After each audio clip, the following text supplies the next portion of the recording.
Brewery, your co-host from the Exchange Podcast, and we are here with our very own 2009 champ Evans, guys. Give it up for Jahri Evans. On today's episode of All Things Tea with Ty, we will discuss a few of my favorites, NFL's, Jahri Evans' biggest monumental moments, and of course, 2025 Super Bowl right here in New Orleans. Welcome, Jahri. How you feeling today? Doing well. How are you? I'm doing good. So, Jahri, I'm gonna jump right into it. All right. Your highlights were as long as Cleveland. So I went ahead and broke it down to my top three. Okay. And my first one was you were selected 6 consecutive times for Pro Bowl between 2009 and 2014. Yeah. That's big. Yeah, it's big. A lot of records we put up as an offense, and scored a lot of points and won a lot of games. You definitely did. I checked you out. Yeah. I checked you out. Also, Madden Most Valuable Protector Awards. Evans won that award, guys, twice, 2009 and then again in 2011. All while still running the Pro Bowl as well. Yeah. So that's some big moves you made. Yeah, that was that offensive lineman award, the John Madden Proud Cycle Award, was a big award. You know, they did it for 4 years, and you see some of the guys now talking about, why isn't there an offensive lineman award?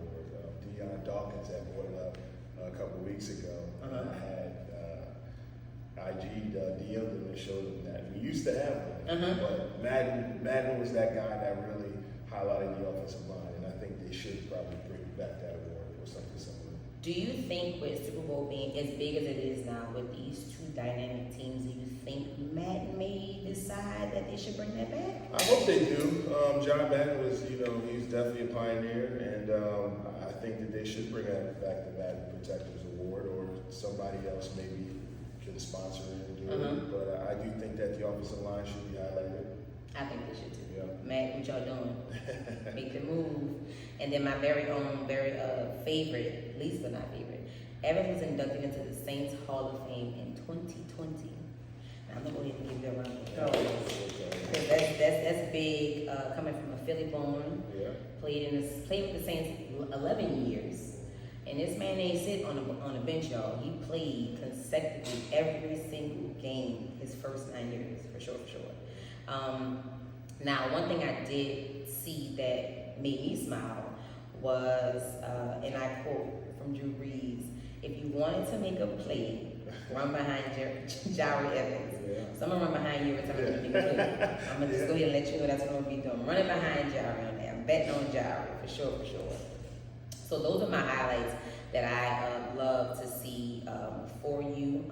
You had some great endeavors as well throughout your career with the NFL. You played a huge part in the 2009 Super Bowl championship with the Saints. How was that? Yeah, that was awesome. And when I was drafted in 06, we went to the NFC Championship game. So we were, one game away from the Super Bowl. So to get back there in 2009, off of that season, winning 13 games, 10 in a row, and, it was an electrifying year, and we were able to, to win the Super Bowl. We fell down 10-0 early, but we came all the way back, fought our way back, and our guys made some big plays at the end to seal the deal.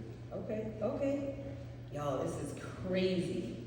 Jahri is making moves in ways that a lot of NFL players, they kind of tippy-toe back a little bit after their career.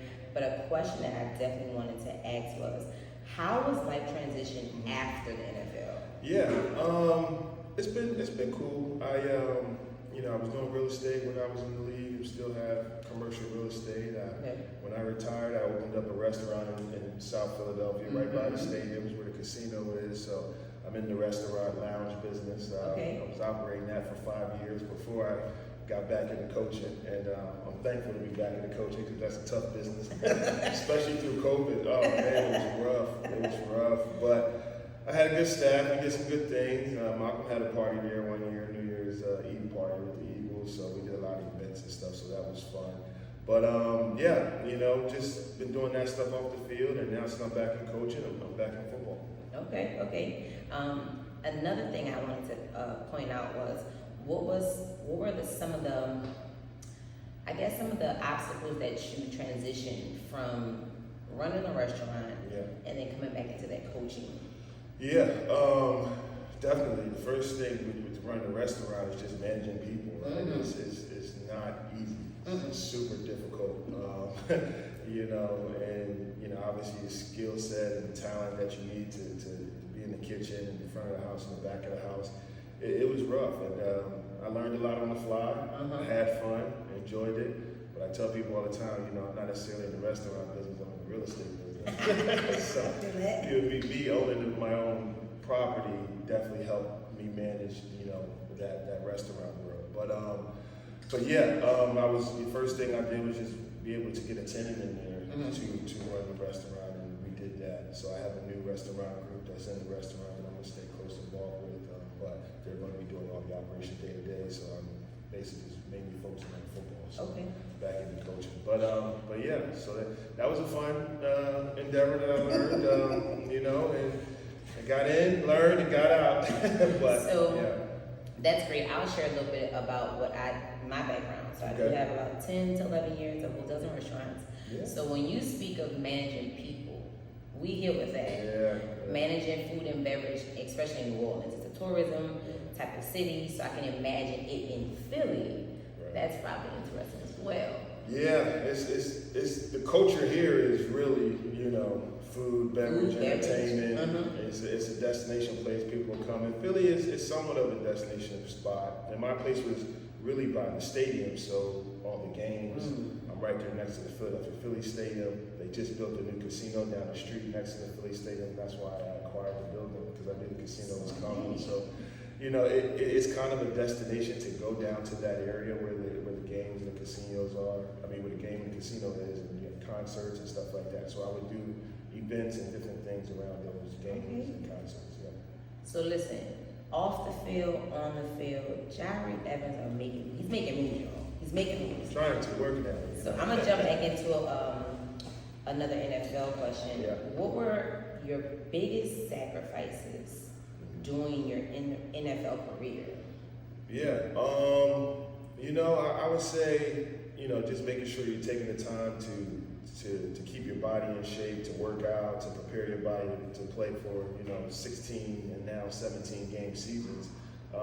You know, especially in the trenches, playing offensive line, we don't sub in and out, you know. No. We're playing all 60, 70 games. There's 70 plays, you know, in the game, so there's no subbing in and out for us. So just making sure that, you know, you're doing what you have to do off the field during the off season, especially with some of the new rule changes. You know, this training camp is not as long anymore. It's only 2 weeks of training camp now. So where historically players can use training camps and really get in shape for 4 or 6 weeks, you know, now you got to really make sure that your off season, that you're dedicating your time in and working and making sure that your body is to be able to withstand the whole season. So, you know, just working out, training, you know, maybe not able to travel everywhere because I got to work out and train here.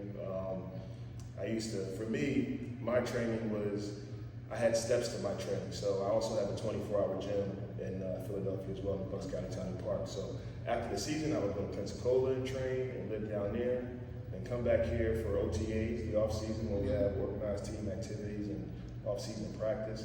And then before training camp, I would go to Philly and train with my trainer at my gym. Good. All fitness, yeah. So that was kind of like my schedule, what I did. So I would get 3 different training types, one in Pensacola, then one here with the Saints, with our trainers with the Saints, and then I'll go back to Philly and train with my trainer for training camp. So that was kind of my schedule and the way that I prepared myself for season. Okay. Now I did watch a few of your plays. Yeah.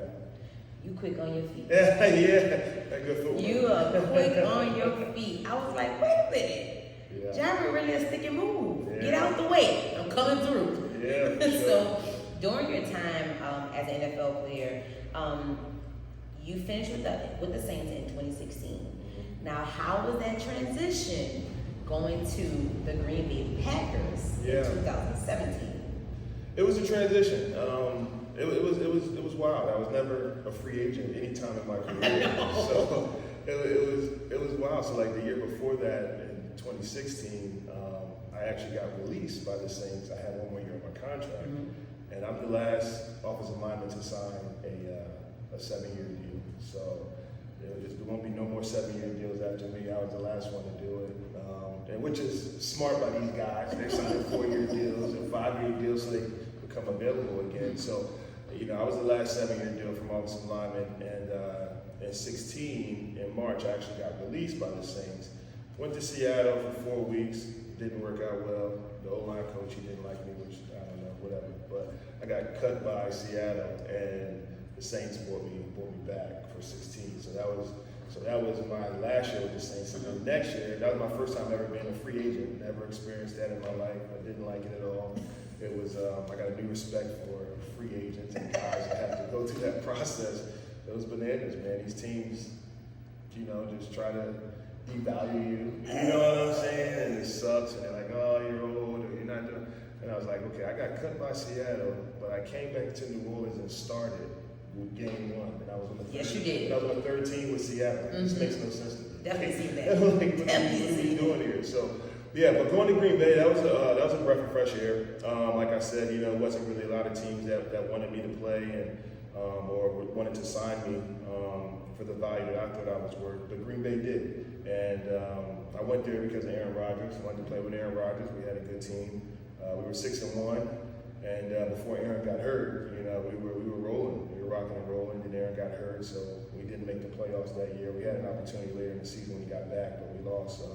But it was a good experience. Got to play in Lambeau Field, one of the historical places to play football, and I was very thankful that I did not play in a cold game that year because Lambeau can get cold. And I was like, I went to college at Bloomsburg in the Poconos where it's cold, but playing in New Orleans for 11 years, I kind of exactly. You got warm bones now. I was a little bit worried about that, but luckily I didn't really have a super cold game. But I enjoyed my time at Lambeau with the Packers and got to wear that Green Bay Packers G helmet and won a lot of games. We beat our rival twice that year. The Chicago Bears took the lead in that rivalry series, that historical rivalry series. So it was a good time. It was a good time. Come on, make it move. Yeah, I love to hear that. Now, for an NFL player that has that many years, stats, monumental moments, achievements, awards, what advice would you have for these two dynamic teams that are about to touch that tarp and step into a different lane of what NFL has to offer? What advice would you have for those guys, the winning team or the opposing team? What advice would you have for them as far as what life can be for them after the championship? For one, the same thing they told us. Nobody remembers who the loser is. So, you want to make sure you win. Which both of these teams have actually won the Super Bowl. Yes. Fairly recently, and they're two good teams. I mean, Andy Reid spent so many years coaching the Eagles, and I grew up watching the Andy Reid coach team as an Eagles fan. And the Philadelphia Eagles this year with their guys and their staff, they've been balling all year. So it's going to be a fun game. It's going to be a tough game.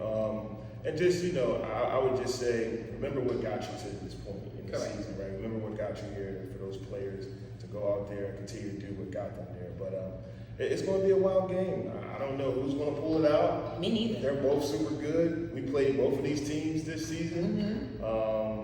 We could have beat the Eagles, but we didn't. I'm just going to put that out there. It was 12-7 in the fourth quarter. And 2 plays we wish we had back. But the Chiefs got on us pretty good. But yeah, it's going to be a good game. I'm interested to see who wins. But I just, just remind the guys to just do it, play, remember what got you to this point in the championship and go out there, have fun, and, leave it all on the field. There's no more games after this one. You're right. Leave it on the field, guys, and may the best team win.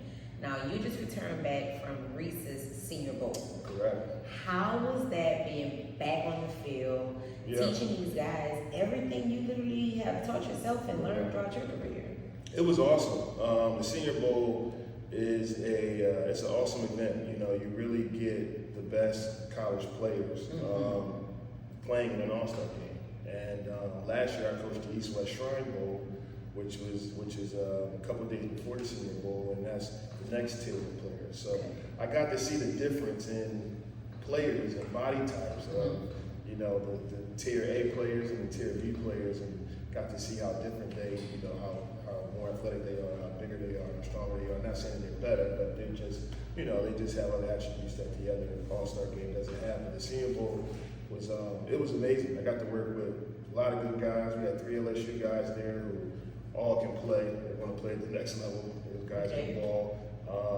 And I think all our guys up front at the Senior Bowl is going to is going to play at the next level. I really do. So it was cool to teach those guys, but then to see how fast they can pick up coaching and the technique and apply it in 1 week. You know, because the one thing you don't want to do is change something that they've been doing a particular way for the whole season. It's like breaking a bad habit or a good habit. Well, you know, I try to, you know, observe them, see what they're doing well, and then try to sharpen their tools. Like I told those young men, you know, I said, I'm here to sharpen your tools and add tools to your toolbox. So that's what I coached them and tried to do all week, and I got to see them sharpen their tools and apply it to the game. And we came out and won at the end. The MVP of the game, he's a young man from Lafayette, Louisiana. Let's go, Laffy. He played receiver for TCU. He balled out. And he got the MVP of the game, so that was awesome. But it was a good game, and the guys played really hard. All right, y'all heard it here. Coach Evans said he was there to sharpen your tools so that you can use those tools when you are on that field. Now we're going to jump into Let's Talk Saints and Stars Big 2025 Super Bowl watch party here in New Orleans at Port Orleans Brewery. So, Jahri, you have this event going on, day of the Super Bowl, huge event. The who's going to be there. Tickets are still available, guys. The thing that I did love that you have going on with this particular event is a portion of those proceeds are going to be donated to 2 awesome organizations. One of them is Delvin Breaux, Awesome Foundation as well. He was also an NFL player with the Saints as well. And then we also have Tips. It is based out of Philadelphia, where you were from. And the mission, I have to read the mission, guys. They provide essential resources like food, hygiene items, school supplies, trauma-informed care for unserved communities, and many, many more. Now, I'm glad that you picked those 2. I think that they're 2 great organizations that have been doing a lot of good things in the community. Obviously, Bro's my guy. We played together. He's his story is amazing. He also has a book. He does have a book out. He has overcome so much to still be able to achieve his goal. He's actually getting an award here tomorrow on Tuesday. He's being awarded an award at a banquet that I'm gonna go to. That's awesome. So I just felt like it was a way to give back to those 2 charitable events, and then also One Hope, which is a winery that I'm involved in Napa Valley, that I have a small percentage. Very tiny, but you got something in there. A little small investment. We've given over $10 million as a company to charity. Every wine that is sold, every bottle of wine that is sold, a portion of those funds go to a charity. So it's a great company. They'll be here on Friday for my private event that we're doing with the players and the sponsors and friends and family. And then they'll also be, have some stuff here for the watch party as well. Let's go. So that's another charitable event that's going to be involved. So guys, just a reminder, Saints and Stars watch party here at the Port Orleans Brewery this upcoming Sunday for the biggest 2025 Super Bowl game right here in New Orleans. All right, guys, that is our time with the Exchange Podcast. Thank you again, Jahri, for having me and sitting here and doing this with me as well. We are going to wrap it up, and y'all check us out real soon on the Exchange Podcast. Do that.